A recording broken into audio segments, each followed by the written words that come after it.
Hello মিষ্টি বন্ধুরা, আবারও একটা ভয়েস ভিডিও নিয়ে এলাম, কারণ তোমরা জানতে চাইছিলে যে আমি কোথায় গিয়েছিলাম। দেখতেই পাচ্ছ, দেখে নিশ্চয়ই বুঝতে পেরেছো, তারাপীঠে চলে গেছিলাম।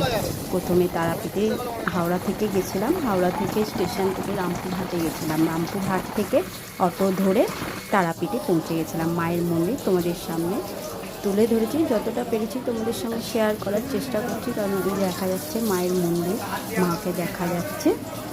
আর তোমাদের জন্য যতটা পেরেছি ভিডিও করার চেষ্টা করছি, কারণ ফোন ওখানে অ্যালাউ ছিল না। আগের দিনকে যেদিনকে আমি পুজো দিতে গেছিলাম সেদিনকে আমি ভিডিও করতে পারিনি, নেক্সট দিন গিয়ে আমি ভিডিওটা করে নিয়ে এসেছিলাম। যেটুকু পেরেছি তোমাদের সঙ্গে মায়ের দর্শন করালাম।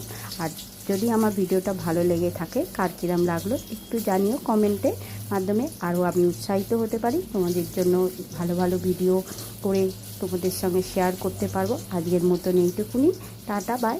লাস্ট মুহূর্তে তোমাদের সঙ্গে মহাদেবকে দর্শন করালাম।